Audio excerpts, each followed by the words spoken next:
Êtes-vous de ceux qui, comme moi, sont contents de voir apparaître les premiers flocons d'hiver?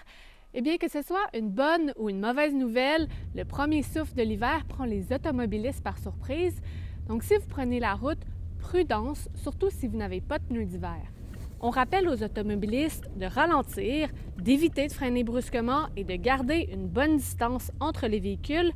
D'ailleurs, une trousse de survie dans l'auto, c'est peut-être pas une mauvaise idée, et pourquoi pas prévoir vos trajets d'avance en consultant l'application Highway Hotline. À la maison, n'oubliez pas aussi de déneiger vos trottoirs. C'est obligatoire à Regina et à Saskatoon dans les 48 heures suivant une chute de neige. La neige devrait diminuer progressivement d'ouest en est durant la journée, mais les températures vont rester en dessous du point de congélation toute la semaine.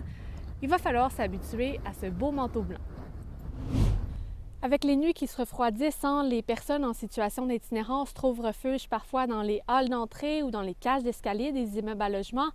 Le président de l'Association des propriétaires de la Saskatchewan, lui, s'inquiète de la sécurité des locataires. 5 personnes ont accepté de répondre à Radio-Canada sur leur situation et de ces personnes, 4 affirment avoir déjà dormi dans un immeuble résidentiel. Mais la plupart des propriétaires sont réticents car ils craignent des dommages matériels.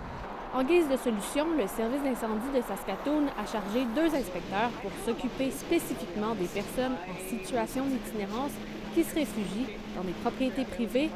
Après leur intervention, ils doivent les mettre en contact avec le soutien dont elles pourraient avoir besoin en matière, oui, de logement, mais aussi de toxicomanie et de problèmes de santé mentale. Du vert, du orange, du jaune, une nouvelle murale débordant de couleurs en maintenant la rue principale d'Assiniboia. C'est l'artiste Stéphanie Bellefleur qui l'a peinte. L'œuvre intitulée Prairie Soul dépeint ce que ça signifie de venir de la Saskatchewan.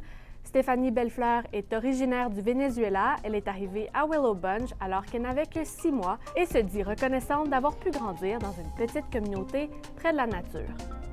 Découvrez le travail artistique de cette muraliste dans le reportage de notre furteuse françaiscoise sur notre site Internet ou en téléchargeant l'application Info.